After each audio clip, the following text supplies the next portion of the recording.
News Channel 5 on your side presents Kaleidoscope, focusing on people who make a difference in Northeast Ohio communities. Good morning, everyone, and welcome to the broadcast today. The Fest, which is the annual family festival held at the Center for Pastoral Leadership in Wickliffe, Ohio, is on August the 9th, and the pastor of St. Ambrose Parish, Father Bob Steck, is here, and he manages parish events. He's got some people who are going to be working with him. He's going to tell us more about this event, which draws some 39,000 people from around Northeast Ohio. Later on, we'll hear from the Chief Administrative Officer of USO Northern Ohio, Paula Cope, and Board President Seth Shalov. They'll bring us up to date on USO programs and events later in the broadcast. Wendell Fields will talk about, along with Bilal Akram, will tell us about the Bbuzz Baseball League. Good morning, everyone. I'm Leon Bibb. This is Kaleidoscope. Glad to have you in touch with us today. And so we beginning with one of my good friends. I've been on the programs with Father Bob Steck, pastor of St. Ambrose Parish in Brunswick for many years. Good morning, Leon. Good to be with you this morning. Good to see you. Good to see you. Things are well at St. Ambrose, your parish. Things are well at St. Ambrose. Brunswick is on the move, and a lot of really wonderful people. Yeah. I know you're here to talk about a special event that's going to be taking place on Sunday, August the 9th, called the Fest. What is the Fest? The Fest is just a massive family festival. It's this is its 15th year, and we like to bring together about 39,000 plus people just for a day of faith, family fun, and it's really all for free. Mm-hmm. We're looking at video from the previous fests, and you have a lot of fun there right now with people playing music. And what's the philosophy around the Fest? The philosophy behind the Fest is, we talk a lot about family values. The Fest is really designed to be just a great family day for people to come together. They'll get to hear the best of the national Christian bands. Our lineup is just amazing. So Mercy Me, Stephen Curtis Chapman, Building 429, Matt Maher. If you know anything about Christian music, each one of them is an A-tier band. So they get to come and hear great bands, legitimately, straight up, you can see in the pictures. Great staging, all for free. In addition to that, we have wonderful activities for the kids. Every year we pick a theme, so the theme this year is Together. And I like that theme for a variety of reasons. The messaging of the day, the more we walk together with the Lord, the more we're going to find the grace, help, strength that all of us need. And then the Fest is really built together. It takes 1,400 volunteers. We start literally today, this Sunday, with a grass field, and over the next week we'll build massive stages and all those other things. And together, every one of us have something to contribute to make our community better. And when we all come together and work together, then our community is stronger, our families are stronger, our region will be better. So the theme Together will be reinforced in all the activities that the kids will have the opportunity to do, all the messaging point of the day. It'll be all about coming together to make a better community, stronger families, and actually a better world. You couldn't preach a better sermon on that. You couldn't preach a better. That's what it's all about. Now it's going to be Sunday, August the 9th. It starts at noon. My notes tell me it goes until 10 o'clock in the evening. And this is at the Center for Pastoral Leadership in Wickliffe. Where is that? You take Interstate 90 or Route 2, get off at the Euclid exit, and you literally fall into the place. It's a 56-acre campus. There's an insane amount of parking. There's about 7,000 parking spots within a 12-minute walk, but there's also 10 shuttle buses. It's all designed to be free and convenient so that everybody can come, have a great day. Even the food, like a lot of times you go to these events, so you can say, Father Bob, this thing is free. Is it really free? Well, to be honest with you, you can park for free. Everything is free. And the food, so there's no like $17 for a bottle of water. Thanks to the good people like at Mark's and Distillata and Harlan Diamond from the Executive Catering, you can get like a sub sandwich for $1. You can get a hamburger for $3. You can get a bottle of water for $1. I mean, it's amazing. Everything is minimum. The minimum price. A family of 4 could come for the day, hear the best of all these bands, see great staging, and you could do it for under $20. Open to everybody who wants to go. Well, and that's part of, honestly, so you asked, like, what's the philosophy behind this? So the philosophy is really to create a day where families can come together and we can actually see and experience community. So when you saw those pictures, we could do a 3-day event. We could. But we do it on one day because we want to see people coming together. We really need, in our region, in our country especially, look at the things we've seen over the past year. We need people coming together. seeing each other as and sister and brother. sharing the good times. Exactly. And of course that foundation, you've got that religious, that Christian foundation underneath. That's integral to what you're all about, right? Absolutely.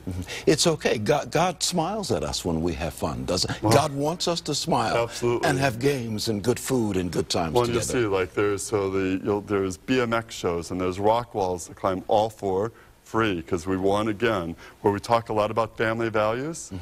This is a day where families can come together and really have a great day and enjoy each other's company and do it for free. I want to put a phone number on the screen and a website if it's not already there. There it is. You see it. It is The Fest, F-E-S-T, thefest.us, or you can go to 440-943-7662. You can get more information on everything we're talking about. Father Bob Steck, leave us with a final thought on why this is so vital to our lives, the Fest, and events like that. So many of our families that come to the Fest will tell you, if they could sit here, they would tell you that they actually plan their summer around this. You know, we all say that families that pray together stay together. Well, the Fest, for so many families in our region, and families take every matrix and every configuration, they really come to the Fest because it really is like a spiritual retreat day, where they come and hear wonderful music, they're surrounded by great people in a very positive, loving atmosphere, where they can really just enjoy each other's company and in a good way encounter God and be at peace and get a glimpse of the vision that God has for this better world, you know, where people respect, care for, and come together for faith, for family, for fun, and honestly all for free. The Fest. Amen to that. Everyone welcome. Okay, many thanks. Father Bob Steck, pastor of St. Ambrose Parish, and once again, the Fest is going to be Sunday, August the 9th. Starts at noon, goes until 10 o'clock in the evening at the Center for Pastoral Leadership in the community of Wycliffe in Lake County. Good to see you, Father. Thanks, Leon. Great to be with you. Good to have you on the broadcast. Come on up next Sunday. We're going to come out and have a good time. I'll eat a hamburger and a hot dog. We actually have the world's largest brat truck, so I'll get you a brat. Doesn't get any better than that. Thank you. Okay, thank you. Amen to that. I'm going to take a break. This is Kaleidoscope. I'll be right back. We'll talk about the USO and its programs after this. Welcome back to more of Kaleidoscope. Good to have you with us today. The United Services Organization, more familiar to us perhaps as the USO, has served deployed troops, wounded, ill, and injured soldiers and their families since 1941. Chief Administrative Officer of USO, Northern Ohio, Paula Cope is here, as is the board president, Seth Shalov. They're here to tell us more about the organization, which will celebrate its 75th anniversary coming up next year in 2016. Good to have you both with us. Thank you, Leon. Good to be here. What's the mission of the USO? The mission of the USO is to serve our active military and their families with recreational and moral support. We have an array of programs that help them build family community. And we also you work just to keep it going. We keep it going for the families and for the service members themselves. For the families and the service members, with the array of programs that we have, the no-dough dinners, the baby seat bags, we have care packages to the deployed military. So anybody who has a military loved one in our service area who knows the deployed loved one's FOP or APO address, they can email it to us along with the date that they are going to be coming home, and we will make sure that they receive care packages throughout their time wherever they may be. We'll talk a little bit more about that, but let's bring Seth Shalov into the conversation. Seth, it's been around since 1941. Right. The mission has basically been the same ever since those World War II years. True. The general mission of the organization remains the same, but what we've basically what we feel the USO has really become has really been breaching the whole scope of really dealing with the military's family as well. I think a lot of people have connotation that the USO is watching Bob Hope on TV doing the shows, as well as supplying donuts and coffee to the active military. But we really have a big presence to try to work with the families, make the transition from having a full family unit to a loved one being out in the field being deployed a little easier. And as Paul mentioned a little earlier, some of the programs we do. Because Paul, I would imagine that and I know from my own experience that the families have to deal with a whole lot of stuff that's going on when another member of the family is overseas or in military service, whether in this country or overseas in a war. That is correct. So that's one of the things you look at. You've got some lounges that we see in airports, and to tell me about the concept behind the lounge there. The concept behind the lounge, especially at the Cleveland Hopkins International Airport, is so that the military member and their family have a nice quiet place to rest while they wait for the transfer of their planes or while they wait for their plane. They can watch the big screen TV, play video games, they can surf the computer, email family, have snacks, beverages. It's a home away from home. Keep them comfortable. And it keeps them comfortable. Because they are giving so much to this nation. Absolutely. Yeah. And it is so, and we also have the Families of the Fallen program at our airport lounge as well. So when a loved one's remains come home, we do close the lounge for that family and provide them a nice, quiet, peaceful place. So we got to raise some money. We got to raise some money. And we got a golf outing coming up, and I know you're here really to give that a good plug. Tell me about this golf outing for September the 11th, Friday. On September 11th, Friday, the golf outing will be held at Sweetbriar Country Club in Avon Lake, Ohio. This is our 13th annual event, and besides a golf outing, it's also a clam bake. And for the first time, we're introducing a fashion show for mid-afternoon to try to get the whole family involved. And obviously, 9/11 is a very somber day, and we're going to be paying special tribute to the individuals who lost their life on 9/11. We welcome everyone to attend. We've been doing it at Sweetbriar since the beginning, and they've been very gracious hosts. And we look forward to the event coming up in September. And that's going to be Friday, September the 11th. And I like the idea that you're going to have a special commemoration of what happened 9/11/2001. Exactly. In New York and Washington, D.C., and in a field in Pennsylvania. Absolutely. We all remember that well. So you're looking for volunteers all the time? We are looking for volunteers, and as Seth has mentioned regarding our fashion show, we have 2 Cleveland Fray and Blackbird Fly boutique, and we are looking for volunteers to be the models, and also some of our U.S. military has volunteered to be some of our models too. So this is going to be a special USO show before the clam bake after the golf outing. A lot's going on. I want to put a phone number on the screen, and you can make your point in just a second. 216-265-3680. More information on everything we're talking about, or you can go to usonorthernohio.org, usonorthernohio.org. And you were saying? Correct. And so we look to bring in more donations by encompassing it to more individuals besides just the men who go out and leave the wives at home, or vice versa. So we're really looking forward to that fun day of golf, and we all enjoy it. Yeah. It's going to be, once again, it's going to be Friday, September the 11th, 2015, at the Sweetbriar Country Club, which is in Avon Lake. Yes. And you start in the morning, obviously. Yes, we do. Yeah. Okay, it's going to be a lot of fun. I appreciate you being here. But let me tell the audience, as many of you know, I'm a veteran of the war in Vietnam, and the USO was there for me. And I'm deeply appreciative for what the USO had to do for me and for my family during the war-torn years of Vietnam when I was in military uniform. Okay, thank you for your service. And it would be our pleasure. Well, we'll have to get back together. We'll do some more with you. Absolutely. We'll make you a regular on this broadcast. Okay. That's really easily done. Thank you very much. We thank Paula Cope, Chief Administrative Officer of the USO Northern Ohio, and Seth Shalove, who's President of the Board of the USO Northern Ohio. Thank you very much for being on the broadcast, and we salute you both. And thank you very much. Likewise. I'll take a break. I'll be right back. We're going to talk about the Bbuzz Baseball League after we make this fastball pitch in a moment. Welcome back to more of Kaleidoscope today. The commissioner of the Bbuzz Baseball League, Wendell Fields, is here.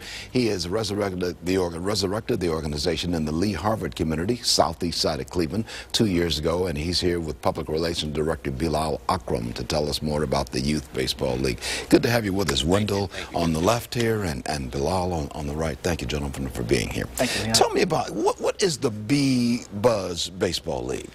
Well, Bbuzz Baseball started in 1965, and it was started by a beekeeper up in Joanne Park. which is now Adlai Stevenson. But in the late 60s, it was brought back to Charles W. Elliott Field, and we are a continuing effort to try to bring inner city baseball back to the youth of today. Get the kids to swing on the baseball Right. bat and get them off of the computer game swinging baseball and get them out really playing. Yeah, Bilal, how is it going as you have resurrected this baseball league? It's going very well. Obviously, some challenges that we've had, but you know we're overcoming those. And as a player in Bbuzz, when I was young, you know, I played for the Braves. You did, and we won the championship the first year I played. Well, we got a championship in Cleveland. Here it is. Thank you. But I think I commend Wendell. I mean, he's put forth a very good effort in getting this back, and the reception has been quite well. Yeah. What was it that you thought about, Wendell, when you brought this back? I mean, it had died out for a while. It died out for quite a while. It died out for about 35 years. A friend of mine, a lady named by the name of Carol Anthony, she owns Diversified Funk Company. She asked me could I put together a reunion game of just the old players. Yeah. And so I did. And through that game, quite a number of people stepped up, and I looked around the audience there, and I said, you know, half these guys own nice companies. They have some ample amount of money that they could donate. I got the time. Why don't we do this for the community? Let's build Bbuzz back. Let's put it back to where it used to be. Because at one point, Bbuzz had 4 leagues. Yes. There were 6 teams to a league, and there were 13 to 14 kids per team. So you're talking about 300-400 kids at one time, all playing every day up at Charles W. Elliott Field. Yeah. And that was my goal, to bring it back. Bilal, what ages are we talking about now? We're talking, it started, what, 9? 9 to 13. 9 to 13. 9 to 13. Yes. And do they need to live in the Lee Harvard area? I mean, does that help? Or it helps to get them there on time. I don't. To me, if they lived in Euclid, as long as they got to the field on time, it's okay with me. It's okay. But we predominantly want to keep our game in the Lee Harvard area and hopefully build that community back up. And where do you play? Where do you play your games? At Frederick Douglass Park, which is Charles Elliott Field on Lee and Miles, 151st and Miles. But in speaking to that, Leon, Wendell has a vision of creating a brand new field. So that's a 5-year vision that we have down the plan, and we want to start gathering resources to help that come to fruition. And by resources, we're talking about gathering some money. Exactly. Yes. Donations, you know, grants, that kind of thing. And people can do that? They can make a donation? Yeah, definitely. We have a P.O. Box, 22083, and that's Beechwood, Ohio, 44122. Make it to Bbuzz Foundation. We also are getting in line with, like he said, trying to build this field because the conditions of some of the Cleveland fields need a little improvement. And so we're hoping to increase that and get it all together. We're also working on our 501c3. Yeah. We should be accomplished that in the next couple months. Yeah. I will tell you, when I was growing up in the city, I played in the Cleveland Baseball Federation. Like that's Class F baseball, Class E baseball. I played all of that when I was a kid growing up a long, long time ago. But baseball was vital to me and my friends, and it helped me to, I think, grow into adolescence and then grow into adulthood. You still see this as vital, don't you, Bilal? Exactly. For one thing, it connects the kids together, creates competition, it keeps them out of trouble, and it gives them something to do, and possibly you never know if you can if you have a future in that, as far as playing high school, getting scholarships to college, or maybe beyond the pros for those exceptional kids that can play. And you don't have to have a lot of height. Right. No. And you don't have to have a lot of weight. There's always a place for you on the baseball field. You have to be skilled. Yeah. So where do we take it from here? What do you need to happen right now? Well, we need recruitment. To be honest with you, the kids, we need people to sign their kids up. We need to get the kids out of the house, get them back into the community, and we're a trustworthy group. You can watch the games with us and have fun. We had a really big turnout this year. I was really impressed with the staff. My committee has just been awesome. They really helped me form this league. The parents who came out, relatives of the children, kind of was a mini Bbuzz this year when I say that compared to what it used to be like. How many teams? I got 30 seconds remaining. We got 2 teams. 2 teams now. 2 teams. So Eagles we want to expand that league. Expand that to more kids and bring them on.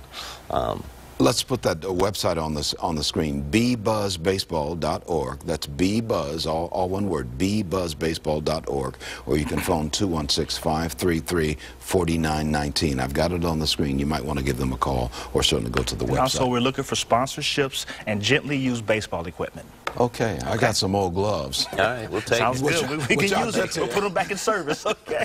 When I played it with it, had a hole in it, couldn't go ball through. It's an old baseball term. Right. But maybe the kids will do a lot better with it than I did. It's been a while since I played. Well, thanks for being on the broadcast. Wendell Fields and Bilal Akram of the Bbuzz Baseball League.